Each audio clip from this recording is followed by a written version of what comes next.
ಸ್ನೇಹಿತರೆ, ರಾಷ್ಟ್ರ ರಾಜಕಾರಣದಲ್ಲಿ ತೀವ್ರ ಸುದ್ದಿ ಮಾಡ್ತಿರೋ ಬಿಹಾರ ಚುನಾವಣೆಗೆ ಈಗ ಸ್ಫೋಟಕ ತಿರುವು ಸಿಗ್ತಾ ಇದೆ. ತೀವ್ರ ಕುತೂಹಲ ಕೆರಳಿಸಿದ ಸಿ ವೋಟರ್ನ ಸಮೀಕ್ಷೆಯಲ್ಲಿ ಅಚ್ಚರಿಯ ಫಲಿತಾಂಶ ಬಂದಿದೆ. ಆಡಳಿತಾರೂಢ ಎನ್ಡಿಎ ಕೂಟಕ್ಕೆ ಶಾಕ್ ಆಗಿದ್ರೆ ಕಾಂಗ್ರೆಸ್ ಕೂಟಕ್ಕೆ ಇದರಲ್ಲಿ ಮುಗುಳ್ನಗೆ ಕಾಣಿಸ್ತಾ ಇದೆ. ಕಾಂಗ್ರೆಸ್ ಕೂಟ ಅನ್ನೋಕ್ಕಿಂತ ಹೆಚ್ಚಾಗಿ ಲಾಲು ಕೂಟ, ಯಾಕಂದ್ರೆ ಇದರಲ್ಲಿ ಡಾಮಿನೆಂಟ್ ಪ್ಲೇಯರ್ ಲಾಲು ಪ್ರಸಾದ್ ಯಾದವ್.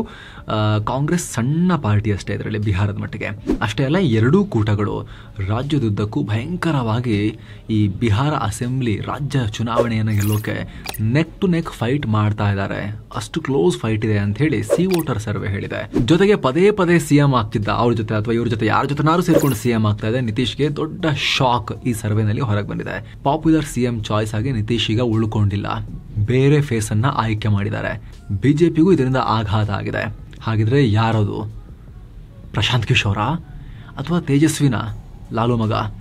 ಇದೆಲ್ಲವನ್ನ ನಾವು ಈ ವರದಿಯಲ್ಲಿ ಕ್ವಿಕ್ ಆಗಿ ನೋಡ್ತಾ ಹೋಗೋಣ. ಸ್ನೇಹಿತರೆ, ಕಡೆ ತನಕ ಮಿಸ್ ಮಾಡಿದೆ ನೋಡಿ. ಅದಕ್ಕೂ ಮುನ್ನ ಸ್ನೇಹಿತರೆ, ಇನ್ನೂ ಕೂಡ ಸಬ್ಸ್ಕ್ರೈಬ್ ಮಾಡದೇ ಇರೋ ವೀಕ್ಷಕರಲ್ಲಿ ದಯವಿಟ್ಟು ಸಬ್ಸ್ಕ್ರೈಬ್ ಮಾಡಿ, ಪಕ್ಕದ ಬೆಲ್ ಐಕಾನ್ ಮೇಲೆ ಕ್ಲಿಕ್ ಮಾಡಿ ಅನ್ನೋ ಮನವಿಯೊಂದಿಗೆ ಆರಂಭ ಮಾಡ್ತಾ ಇದ್ದೀವಿ. ಹೊರಬಿತ್ತು ಚುನಾವಣಾ ಪೂರ್ವ ಸಮೀಕ್ಷೆ. ತೇಜಸ್ವಿಗೆ ಹೈಯೆಸ್ಟ್ ಪರ್ಸೆಂಟೇಜ್. ಎಸ್ ಸ್ನೇಹಿತರೆ, ಬಿಹಾರ ಚುನಾವಣೆಗೆ ವೇದಿಕೆ ರೆಡಿಯಾಗಿ ಚುನಾವಣಾ ಆಯೋಗ ಮತದಾನಕ್ಕೆ ಡೇಟ್ ಅನ್ನು ಫಿಕ್ಸ್ ಮಾಡಿದೆ. 243 ವಿಧಾನಸಭಾ ಕ್ಷೇತ್ರಗಳಿಗೆ 2 ಹಂತದಲ್ಲಿ ಮತದಾನ ನಡೆಯುತ್ತೆ. ಆದರೆ ಕೆಲ ದಿನಗಳ ಹಿಂದೆ ಬಿಜೆಪಿ ಮತ್ತು ಜೆಡಿಯು ನೇತೃತ್ವದ ಎನ್ಡಿಎ ಮೈತ್ರಿಕೂಟಕ್ಕೆ ಗೆಲುವಾಗಬಹುದು, ಪುನಃ ಅವರೇ ಬಿಹಾರವನ್ನು ಆಳಬಹುದು ಅಂತ ತಜ್ಞರು ಭವಿಷ್ಯವಾಣಿ ನುಡಿದಿದ್ರು. ಅಫ್ಕೋರ್ಸ್ ಈಗಲೂ ಆ ನಂಬಿಕೆ ಕೆಲವರಲ್ಲಿದೆ. ಆದರೆ ಸಮೀಕ್ಷೆನಲ್ಲಿ ಇದಕ್ಕೆ ತದ್ವಿರುದ್ಧ ಫಲಿತಾಂಶ ಬಂದಿದೆ. ಬಿಹಾರದ ಸಿಎಂ ಯಾರಾಗಬೇಕು ಅನ್ನೋ ಪ್ರಶ್ನೆಗೆ ಅಲ್ಲಿನ ಜನ ಅಚ್ಚರಿಯ ಆಯ್ಕೆ ಮುಂದಿಟ್ಟಿದ್ದಾರೆ ಸರ್ವೆನಲ್ಲಿ. ಬಿಹಾರ ಮಾಜಿ ಡಿಸಿಎಂ ಲಾಲು ಪ್ರಸಾದ್ ಯಾದವ್ ಅವರ ಮಗ, ಬಿಹಾರ ವಿಧಾನಸಭಾ ವಿಪಕ್ಷ ನಾಯಕ ತೇಜಸ್ವಿ ಯಾದವ್ ಮೊದಲ ಪಾಪ್ಯುಲರ್ ಚಾಯ್ಸ್ ಆಗಿ ಈ ಸರ್ವೆನಲ್ಲಿ ಹೊರಹೊಮ್ಮಿದ್ದಾರೆ. ಸಮೀಕ್ಷೆಯಲ್ಲಿ ಭಾಗಿಯಾದ 36.20% ಜನ ತೇಜಸ್ವಿ ಯಾದವ್ ಅವರಿಗೆ ಸಪೋರ್ಟ್ ಮಾಡಿದ್ದಾರೆ. ಆ ಮೂಲಕ ಆರ್ಜೆಡಿ ಮತ್ತು Congress strategy, Muslim plus Yadav ಅನ್ನೋ ಓಲ್ಡ್ ತಂತ್ರಗಳು, ಬಿಜೆಪಿ ವಿರುದ್ಧ ಎಸ್ಐಆರ್ ಪ್ರಚಾರ ಈ ಕ್ಷಣಕ್ಕೆ ಅವರಿಗೆ ಅಡ್ವಾಂಟೇಜ್ ಅನ್ನ ಕೊಡ್ತಾ ಇದೆ. ಏನೋ 2ನೇ ಸ್ಥಾನದಲ್ಲಿ ಹೊಸ ಮುಖದ ಪರ ಜನ ವಾಲಿದ್ದಾರೆ. ಚುನಾವಣಾ ಚಾಣಕ್ಯ ಅಂತ ಕರೆಸ್ಕೊಳ್ತಿರೋ ಜನ್ ಸುರಾಜ್ ಪಕ್ಷದ ಸಂಸ್ಥಾಪಕ ಪ್ರಶಾಂತ್ ಕಿಶೋರ್ ಅನ್ನ ಜನ ಆಯ್ಕೆ ಮಾಡಿದ್ದಾರೆ. ಸುಮಾರು 23.20% ಜನ ನಮಗೆ ಇವರೇ ಸಿಎಂ ಆಗಬೇಕು ಅಂತ ಹೇಳಿದ್ದಾರೆ. ಬಿಹಾರ್ ಬದಲಾವ್ ಯಾತ್ರೆ ಮಾಡಿ ಹೊಸ ಸ್ಟ್ರಾಟಜಿ ಹೆಣೆದಿರೋ ಪ್ರಶಾಂತ್ಗೆ ಇದು ಹೆಚ್ಚು ಆತ್ಮವಿಶ್ವಾಸ ಕೊಟ್ಟಿದೆ. ಇನ್ನು 3ನೇ ಸ್ಥಾನದಲ್ಲಿ ಬಿಜೆಪಿಯ ಮಿತ್ರ ಬಿಹಾರ ಹಾಲಿ ಸಿಎಂ ಪಲ್ಟುರಾಮ್ ಖ್ಯಾತಿಯ ನಿತೀಶ್ ಕುಮಾರ್ ಇದ್ದಾರೆ. ಬರೀ 15.90% ಜನ ಮಾತ್ರ ಬೆಂಬಲ ಕೊಟ್ಟಿದ್ದಾರೆ. ಈ ಮೂಲಕ ಆಡಳಿತ ವಿರೋಧಿ ಅಲೆ ದೊಡ್ಡ ಪ್ರಮಾಣದಲ್ಲಿ ಕಂಡು ಬರ್ತಾ ಇದೆ. ನಿತೀಶ್ ಕುಮಾರ್ರ ಮೈಲೇಜ್ ಡೌನ್ ಆಗ್ತಾ ಬರ್ತಿದೆ. ನಿತೀಶ್ ಕುಮಾರ್ ನಿರುದ್ಯೋಗ ಸಮಸ್ಯೆಯನ್ನ ಸರಿಯಾಗಿ ಹ್ಯಾಂಡಲ್ ಮಾಡದೇ ಇರೋದು, ವಯಸ್ಸಿನ ಕಾರಣ, ಏಜ್ ಆಗ್ಬಿಟ್ಟಿದೆ, ಇವ್ರ ಹತ್ರ ಮೊದಲಿನ ತರ ಮೈಲೇಜ್ ಇಲ್ಲ, ಜೋಶ್ ಇಲ್ಲ ಇವರಿಗೆ, ಹಾಗೆ ಜಾತಿ ಬಲ ಇಲ್ಲದೆ ಇರೋದು ನಿತೀಶ್ರಿಗೆ ಹೆಲ್ಪ್ ಮಾಡಿಲ್ಲ ಅನ್ನೋದು ಇಲ್ಲಿ ಲೆಕ್ಕಾಚಾರ. ಅಲ್ಲದೆ ಸುದೀರ್ಘ ಕಾಲ ಸಿಎಂ ಆಗ್ತಿರೋದ್ರಿಂದಲೂ ಸಾಕು ಇವರು ಅನ್ನೋ ಲೆಕ್ಕಾಚಾರಕ್ಕೆ ಜನ ಬಂದಿದ್ದಾರೆ ಅಂತ. ಹಾಗೆ ಮದ್ಯ ನಿಷೇಧ ನೀತಿ ಕೂಡ ಇವರ ವಿರುದ್ಧದ ಮನಸ್ಥಿತಿಗೆ ಕಾರಣ ಅಂತ ಹೇಳ್ತಿದ್ದಾರೆ. ಜನರಿಗೆ ಅಸಮಾಧಾನ ಇದೆ, ಎಣ್ಣೆ ಬ್ಯಾನ್ ಮಾಡಿಬಿಟ್ಟಿದ್ದಾರೆ, ಜನ ಅಲ್ಲಿ ಇಲ್ಲಿ ಕುಡಿದು ಸಾಯ್ತಿದ್ದಾರೆ, ಇಲ್ಲಾಂದ್ರೆ ಜಾಸ್ತಿ ದುಡ್ಡು ಖರ್ಚು ಮಾಡ್ತಿದ್ದಾರೆ, ಪಕ್ಕದ ರಾಜ್ಯಗಳಿಗೆಲ್ಲ ಹೋಗಿ ತಗೊಂಬಂದು ಇಟ್ಕೊಳ್ತಾ ಇದ್ದಾರೆ, ಅಲ್ಲಿ ಕುಡಿದು ಬರ್ತಾ ಇದ್ದಾರೆ ಅಂತ ಹೇಳಿ ಅಸಮಾಧಾನ ಇದೆ ಅಂತ ಹೇಳಿ. ಚಿರಾಗ್ ಪಾಸ್ವಾನ್ಗೂ ಹೊಸ ಶಾಕ್. ಇನ್ನು ಮೋದಿ ಅವರ ಸಂಪುಟದಲ್ಲಿ ಮಂತ್ರಿಯಾಗಿ ಬಿಹಾರದ ಹೊಸ ಸಿಎಂ ಆಗಬೇಕು ಅನ್ನೋ ಕನಸನ್ನ ಹೊತ್ತಿರೋ ಚಿರಾಗ್ ಪಾಸ್ವಾನ್ ಇನ್ನು ಜನರ ಮನಸ್ಸಿಗೆ ಅಷ್ಟು ತಾಗಿಲ್ಲ ಅಂತ ಸಿ ವೋಟರ್ ಸಮೀಕ್ಷೆ ಹೇಳ್ತಿದೆ. ಸಿಎಂ ಆಯ್ಕೆಯಲ್ಲಿ ಇವರಿಗೆ 4ನೇ ಸ್ಥಾನ ಸಿಕ್ಕಿದ್ದು. ಬರೀ 8.80% ಜನ ಸಪೋರ್ಟ್ ಮಾಡಿದ್ದಾರೆ. ಇದು ಸಣ್ಣ ನಂಬರ್ ಏನಲ್ಲ, ಅವ್ರದ್ದೊಂದು ಸಣ್ಣ ಪಾರ್ಟಿ, ರೀಜನಲ್ ಪಾರ್ಟಿ ತರ ಅದು ಬಿಹಾರದಲ್ಲಿ. ಅದು ಕೂಡ ದಲಿತ ಪಕ್ಷ ಅಂತ ಕರೆಸ್ಕೊಳ್ಳುವಂತ ಪಾರ್ಟಿ ಇದು. ಅದಕ್ಕೆ 8.80% ತುಂಬಾ ಸಣ್ಣ ನಂಬರ್ ಏನ್ ಅಲ್ಲ. ಅದು ಕೂಡ ಅಲಯನ್ಸ್ ನಲ್ಲಿ ಇವ್ರು ಇರೋದ್ರಿಂದ ಅದೆಲ್ಲ ಕೂಡ್ಕೊಳ್ಳುತ್ತೆ.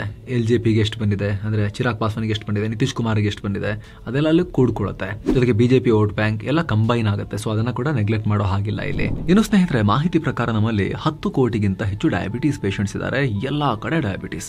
ಸ್ನೇಹಿತರೆ, ಅಂತವರಿಗೆ ನೀವೀಗ ನೋಡ್ತಾ ಇದ್ದೀರಲ್ಲ, ಈ ಗ್ಲೂಕೋಮೀಟರ್ ನಿಂದ ಬರೀ 10 ಸೆಕೆಂಡ್ ನಲ್ಲಿ ಗ್ಲೂಕೋಸ್ ಲೆವೆಲ್ ಚೆಕ್ ಮಾಡಬಹುದು. ಈ ಬಿಟೋ ಗ್ಲೂಕೋಮೀಟರ್ಗೆ ಚಾರ್ಜ್ ಮಾಡೋ ಅವಶ್ಯಕತೆ ಇಲ್ಲ, ಸೆಲ್ ಕೂಡ ಹಾಕೋ ಅವಶ್ಯಕತೆ ಇಲ್ಲ. ನೇರವಾಗಿ ನಿಮ್ಮ ಫೋನ್ ಜೊತೆ ಇದು ವರ್ಕ್ ಆಗುತ್ತೆ. ಫೋನ್ ನಲ್ಲಿ ಈ ಬಿಟೋ ಆಪ್ ಇನ್ಸ್ಟಾಲ್ ಮಾಡ್ಕೋಬೇಕು. ನಂತರ ಬಿಟೋ ಕಿಟ್ ನಲ್ಲಿರೋ ಟೆಸ್ಟಿಂಗ್ ಸ್ಟ್ರಿಪ್ ಅನ್ನ ಗ್ಲೂಕೋಮೀಟರ್ಗೆ ಹಾಕಿ, ಕಿಟ್ ನಲ್ಲಿ ಒಂದು ಲ್ಯಾನ್ಸಿಂಗ್ ಟೂಲ್ ಅಥವಾ ಸೂಜಿ ಕೂಡ ಕೊಟ್ಟಿರ್ತಾರೆ. ಅದರಿಂದ ನೀವೇ ಬೆರಳ ತುದಿಯಲ್ಲಿ ಬ್ಲಡ್ ಸ್ಯಾಂಪಲ್ ತೆಗೆದು ಟೆಸ್ಟಿಂಗ್ ಸ್ಟ್ರಿಪ್ ಅಲ್ಲಿ ಹಾಕಿ 10 ಸೆಕೆಂಡ್ ನಲ್ಲಿ ಫೋನ್ ನಲ್ಲಿ ಕಂಪ್ಲೀಟ್ ರಿಸಲ್ಟ್ ಅನ್ನ ನೋಡಬಹುದು. ಈ ರಿಪೋರ್ಟ್ ನ ಡಾಕ್ಟರ್ಗೆ ಅಲ್ಲೇ ವಾಟ್ಸ್ಆಪ್ ಕೂಡ ಮಾಡಬಹುದು. ಹಾಗೆ ಶುಗರ್ ಲೆವೆಲ್ ನಂಬರ್ ನ ಬರ್ದಿಟ್ಕೋಬೇಕು ಅಂತ ಕೂಡ ಇಲ್ಲ, ಆಪ್ ನಲ್ಲೇ ರೆಕಾರ್ಡ್ಸ್ ಇರುತ್ತೆ. ಗ್ರಾಫ್ ಸಮೇತ ಡೈಲಿ, ವೀಕ್ಲಿ, ಮಂತ್ಲಿ ಟ್ರೆಂಡ್ ತೋರಿಸುತ್ತೆ. ಹಾಗೆ ಅದು ಅಮೆಜಾನ್ ಚಾಯ್ಸ್ ಪ್ರಾಡಕ್ಟ್. 5ಗೆ 4.4 ಸ್ಟಾರ್ ರೇಟಿಂಗ್ ಇದೆ. ISO certified, lifetime warranty ಕೂಡ ಇದೆ. 25 ಟೆಸ್ಟಿಂಗ್ ಸ್ಟ್ರಿಪ್ ಹಾಗೂ 25 ಲ್ಯಾನ್ಸೆಟ್ ಅಥವಾ ಸೂಜಿ ಫ್ರೀ ಆಗು ಸಿಗುತ್ತೆ. ಅಷ್ಟೇ ಅಲ್ಲ, ಈಗ ಇದು ಆಫರ್ ಪ್ರೈಸ್ ನಲ್ಲೂ ಕೂಡ ಸಿಗ್ತಾ ಇದೆ. ಸ್ಕ್ರೀನ್ ಮೇಲೆ ಇದರ ರೇಟ್ ನೋಡ್ತಾ ಇದ್ದೀರಿ. ಜಸ್ಟ್ ಈ ಪ್ರೈಸ್ಗೆ ಇದು ಕರೆಂಟ್ಲಿ ಲಭ್ಯ ಇದೆ, ಡಿಸ್ಕೌಂಟ್ ಇದೆ. ಸೊ ಡಿಸ್ಕ್ರಿಪ್ಷನ್ ಮತ್ತು ಪಿನ್ ಮಾಡಿರೋ ಕಾಮೆಂಟ್ ನಲ್ಲಿ ಲಿಂಕ್ ಅನ್ನ ಕೊಟ್ಟಿರ್ತೀವಿ. ಅವಶ್ಯಕತೆ ಇರುವಂತಹ ಡಯಾಬಿಟಿಸ್ ಪೇಷಂಟ್ಸ್ ಇದನ್ನ ಖರೀದಿ ಮಾಡಬಹುದು.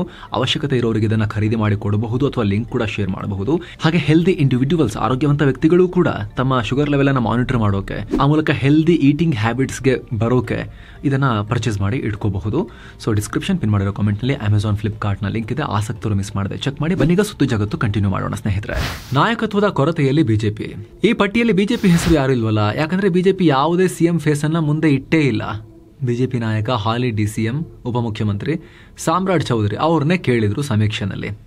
ಬಿಜೆಪಿ ಸಿಎಂ ಫೇಸ್ ಅನ್ನು ಅನೌನ್ಸ್ ಮಾಡಿಲ್ಲ, ಬಟ್ ಸಮೀಕ್ಷೆನವರೇ ಅವ್ರನ್ನಿಟ್ಟು ಕೇಳಿದ್ರು. ಈ ಪೈಕಿ 7.8% ಜನ ಅವರಿಗೆ ಸಿಎಂ ಫೇಸ್ ಅಂತ ಬಂದಾಗ ಸಪೋರ್ಟ್ ಅಂತ ಹೇಳಿದ್ದಾರೆ. ಬಿಜೆಪಿ ಕೂಡ ಚುನಾವಣೆಯಲ್ಲಿ ಯಾವುದೇ ಸಿಎಂ ಫೇಸ್ ಮುಂದಿಡದೆ ಮೋದಿ ಅವರನ್ನೇ ಮುಂದಿಟ್ಕೊಂಡು, ಉತ್ತರ ಪ್ರದೇಶ, ಬಿಹಾರ ಅಲ್ಲೆಲ್ಲ ಬಿಜೆಪಿ ಏನ್ ಮಾಡುತ್ತೆ, ಮೋದಿ ಅವರನ್ನೇ ಫೇಸ್ ಆಗಿ ಇಟ್ಕೊಂಡು ಚುನಾವಣೆಗೆ ಹೋಗ್ತಾರೆ. ಈ ಸಲ ಕೂಡ ಹಾಗೆ ಮಾಡೋ ನಿರೀಕ್ಷೆ ಇದೆ, ನೋಡ್ಬೇಕೇನ್ ಮಾಡ್ತಾರೆ ಅಂತ. ಸ್ನೇಹಿತರೆ, ನಿಮ್ಮ ಗಮನಕ್ಕಿರಲಿ, ಅಧಿಕಾರಕ್ಕೆ ಯಾರು ಬರ್ತಾರೆ ಅನ್ನೋ ಪ್ರಶ್ನೆ ಅಲ್ಲ ಇದು ಸಿಎಂ ಫೇಸ್ ಪಾಪ್ಯುಲರ್ ಯಾರು ಅಂತ ಅದಕ್ಕಿರೋ ಪ್ರಶ್ನೆ. ಅಧಿಕಾರಕ್ಕೆ ಯಾರು ಬರ್ತಾರೆ ಅಂದಾಗ ಆಯಾ ಪಕ್ಷಗಳ ಬಲ, ಅದಕ್ಕಿರೋ ವೋಟ್ ಬ್ಯಾಂಕ್, ಅದರ ಕಾಂಬಿನೇಷನ್ ಅದು ಬೇರೆ ಥರನೇ ವರ್ಕ್ ಆಗುತ್ತೆ. ಅದ್ರ ಬಗ್ಗೆ ನಿಮಗೆ ಮಾಹಿತಿಯನ್ನು ಕೊಡ್ತೀವಿ ನಾವು, ನಿಮ್ಮ ಗಮನಕ್ಕಿರಲಿ. ಇದು ಸಿಎಂ ಆಯ್ಕೆಯಲ್ಲಿ ಫೇಸಸ್ನ ಮುಂದಿಟ್ಟಾಗ ಅದರಲ್ಲಿ ಎಷ್ಟು ಸಪೋರ್ಟ್ ಸಿಕ್ಕಿದೆ ಅಂತ ನಿಮಗೆ ಹೇಳ್ತಿರೋದು. ಇನ್ನು ಸ್ಥಳೀಯ ಮಟ್ಟದಲ್ಲೂ ನೆಕ್ ಟು ನೆಕ್ ಫೈಟ್. ಇನ್ನು ಸಿಎಂ ಆಯ್ಕೆ ವಿಚಾರ ಒಂದ್ ಕಡೆ ಆದ್ರೆ, ಪಕ್ಷದ ಮಟ್ಟದಲ್ಲೂ ಆಡಳಿತಾರೂಢ ಕೂಟಕ್ಕೆ ಶಾಕ್ ಆಗ್ತಿದೆ. ಅದು ಬಿಹಾರ ಆಗಲಿ ಕರ್ನಾಟಕವೇ ಆಗಲಿ, ಆಡಳಿತ ವಿರೋಧಿ ಅಲೆ ಮೆಟ್ಟಿ ನಿಲ್ಲೋದು ಸುಲಭದ ಮಾತಲ್ಲ. ಆದ್ರೆ ಬಿಜೆಪಿ ಅದನ್ನ ಮೆಟ್ಟಿ ನಿಲ್ಲೋಕೆ ಸಾಕಷ್ಟು ಪ್ರಯತ್ನ ಮಾಡ್ತಾ ಇದೆ. ಹೊಸ ಘೋಷಣೆಗಳು, ಬಿಹಾರಕ್ಕೆ ಸಿಕ್ಕಾಪಟ್ಟೆ ಅನುದಾನ, ಮಹಿಳೆಯರಿಗೆ ಮಾಸಿಕ ಸಹಾಯಧನ ಎಲ್ಲವನ್ನ ಕೊಡ್ತಾ ಇದೆ. ಮೋದಿ, ಅಮಿತ್ ಶಾ ಪದೇ ಪದೇ ಅಲ್ಲಿಗೆ ಹೋಗ್ತಾ ಇದ್ದಾರೆ. ಆದ್ರೆ ಇಷ್ಟಾದ್ರೂ ಕೂಡ ಎನ್ಡಿಎ ಪಾಲಿಗೆ ದೊಡ್ಡ ಪ್ರಮಾಣದಲ್ಲಿ ಜನಬೆಂಬಲವಾಗಿ ಕನ್ವರ್ಟ್ ಮಾಡ್ಕೊಳ್ಳೋಕೆ ಈ ಕ್ಷಣಕ್ಕೆ ಅಲ್ಲಿ ಸಾಧ್ಯ ಆಗೋದು ಕಾಣಿಸ್ತಾ ಇಲ್ಲ. ಸ್ಥಳೀಯ ಮಟ್ಟದಲ್ಲಿ ನೆಕ್ ಟು ನೆಕ್ ಫೈಟ್ ಇದೆ ಲೋಕಲ್ ಲೆವೆಲ್ ನಲ್ಲಿ ಎರಡೂ ಕೂಟದ ನಡುವೆ ಅಂತ. ಯಾಕೆ ಅಂತ ಹೇಳಿದ್ರೆ, ಇದು ರಿಯಲ್ ಪ್ರಶ್ನೆ ನೋಡಿ. ಇಲ್ಲಿ ಮುಂದಿನ ಸಲ ಯಾರು ಅಧಿಕಾರಕ್ಕೆ ಬರಬೇಕು ಅಂತ ಕೇಳಿದಾಗ 40% ಜನ ಎನ್ಡಿಎ ಕೂಟಕ್ಕೆ ಬೆಂಬಲ ಕೊಟ್ಟಿದ್ದಾರೆ. ಅಧಿಕಾರವನ್ನು ಉಳಿಸಿಕೊಳ್ಳೋ 40% ಅವಕಾಶ ಇದೆ ಅಂತ ಸಿ ವೋಟರ್ ಸಮೀಕ್ಷೆಯಲ್ಲಿ ಹೇಳಿದ್ದಾರೆ. ಹಾಗೆ ಎದುರಾಳಿ ಕೂಟಕ್ಕೆ ಎಷ್ಟು ಜನ ಕೊಟ್ಟಿದ್ದಾರೆ?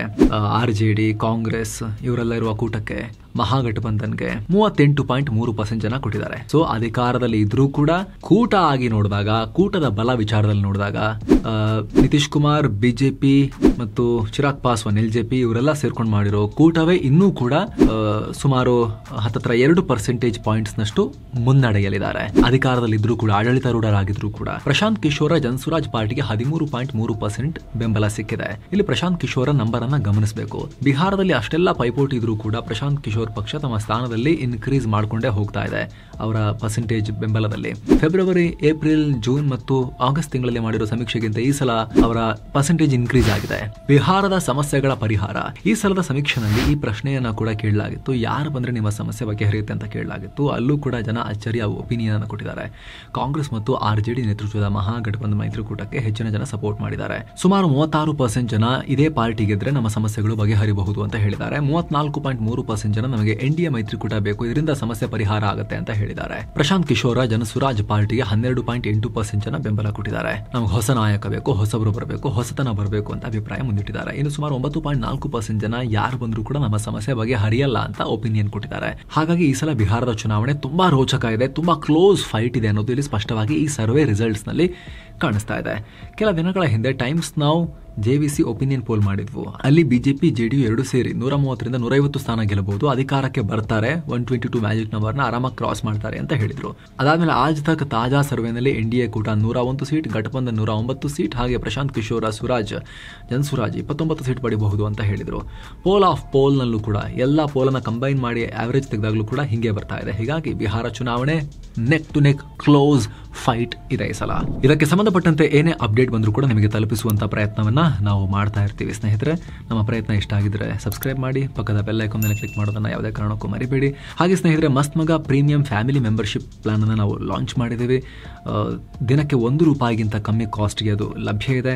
ಮುಂಚೆ ಎಲ್ಲ ಜಾಸ್ತಿ ಸ್ಲ್ಯಾಬ್ ಇಟ್ಟಾಗ ಹೆಚ್ಚಿನ ಜನ ಬಂದಿರಲಿಲ್ಲ, ಕೆಲವರು ಕಮ್ಮಿ ಮಾಡಿ ನಾವು ಜಾಯ್ನ್ ಆಗ್ತೀವಿ ಅಂತ ಹೇಳಿದ್ರು. ಹಾಗಾಗಿ ಅದೆಲ್ಲ ಡಿಲೀಟ್ ಮಾಡಿ ಹೊಸ ಪ್ಲಾನ್ ಅನ್ನು ನಾವು ಲಾಂಚ್ ಮಾಡಿದ್ದೀವಿ. ಅದ್ರ ಮೇಲೆ ಕ್ಲಿಕ್ ಮಾಡೋ ಮೂಲಕ ನೀವು ಕೂಡ ಜಾಯ್ನ್ ಆಗಬಹುದು. ಆಂಡ್ರಾಯ್ಡ್ ಯೂಸರ್ಸ್ ವಿಡಿಯೋ ಕೆಳಗಿರೋ ಜಾಯ್ನ್ ಬಟನ್ ಮೂಲಕ ಡೈರೆಕ್ಟ್ ಆಗಿ ಜಾಯ್ನ್ ಆಗಬಹುದು. ಆಪಲ್ ಯೂಸರ್ಸ್ ಡಿಸ್ಕ್ರಿಪ್ಷನ್ ಮತ್ತು ಪಿನ್ ಮಾಡಿರೋ ಕಾಮೆಂಟ್ ನಲ್ಲಿ ಕೊಟ್ಟಿರುವ ಲಿಂಕ್ ಮೂಲಕ ಹೋಗಿ ನೀವು ಜಾಯಿನ್ ಆಗಬಹುದು. ಈ ರೀತಿ ಮಸ್ತ್ ಮಗ ಪ್ರೀಮಿಯಂ ಫ್ಯಾಮಿಲಿ ಮೆಂಬರ್ಶಿಪ್ಗೆ ಜಾಯಿನ್ ಆಗುವಂತಹ ವೀಕ್ಷಕರಿಗೆ ನಾವು ಒಂದಷ್ಟು ವಿಶೇಷ ಸವಲತ್ತುಗಳನ್ನು ಕೊಡೋ ಪ್ರಯತ್ನವನ್ನು ಹಂತ ಹಂತವಾಗಿ ಮಾಡ್ತಾ ಹೋಗ್ತೀವಿ. ಆರಂಭದಲ್ಲಿ ನಾವು ಮೆಂಬರ್ಸ್ ಓನ್ಲಿ ವಿಡಿಯೋಸ್ ಅನ್ನ ಇನ್ಕ್ರೀಸ್ ಮಾಡೋಕೆ ಪ್ರಯತ್ನ ಪಡ್ತಾ ಹೋಗ್ತೀವಿ ಸ್ನೇಹಿತರೆ. ಒಂದೊಂದಾಗಿ ಅಲ್ಲಿ ಜಾಸ್ತಿ ಮೆಂಬರ್ಸ್ಗೆ ಮಾತ್ರ ಲಭ್ಯ ಇರೋ ಎಕ್ಸ್ಕ್ಲೂಸಿವ್ ಬೆನಿಫಿಟ್ ವಿಡಿಯೋಸ್ ಅಲ್ಲಿ ಬರ್ತಾ ಹೋಗ್ತವೆ. ಆ ವಿಡಿಯೋಸ್ ಅಲ್ಲಿ ಮೆಂಬರ್ ಓನ್ಲಿ ವಿಡಿಯೋಸಲ್ಲಿ ನಾವು ನಮ್ಮ ಕಡೆಯಿಂದ ಎಕ್ಸ್ಟ್ರಾ ಆ್ಯಡ್ಗಳನ್ನು ಲಿಂಕ್ ಕ್ಲಿಕ್ ಮಾಡಿ ಅನ್ನುವಂತಹ ಮನವಿಗಳನ್ನು ಅದರಲ್ಲಿ ಯಾವುದೂ ಕೂಡ ಇರೋದಿಲ್ಲ.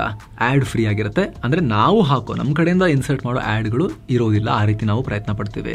ಜೊತೆಗೆ ವೀಕ್ಲಿ ಒಂದು ಬಾರಿ ನಿಮ್ಮೊಂದಿಗೆ live interaction, member only community post, ಹಾಗೆ ಮೆಂಬರ್ ಓನ್ಲಿ ಪೋಲ್ಸ್ ಎಲ್ಲವನ್ನ ಕಂಡಕ್ಟ್ ಮಾಡೋ ಪ್ರಯತ್ನ ಪಡ್ತೀವಿ. ಜಾಯಿನ್ ಆದವರಿಗೆ ಅವರ ಹೆಸರಿನ ಪಕ್ಕ ಆ ಮೆಂಬರ್ಶಿಪ್ ಐಕಾನ್ ಸ್ಟಾರ್ ಕೂಡ ಯೂಟ್ಯೂಬ್ನಿಂದಲೇ ಅಲ್ಲಿ ಆಟೋಮೆಟಿಕ್ ಅಪ್ಲೈ ಕೂಡ ಆಗುತ್ತೆ. ಆಸಕ್ತರು ಮಿಸ್ ಮಾಡದೆ ಚೆಕ್ ಮಾಡಿ ಸ್ನೇಹಿತರೆ. ಮತ್ತೆ ಭೇಟಿ ಆಗ್ತಿರೋಣ. ನಮಸ್ತೆ.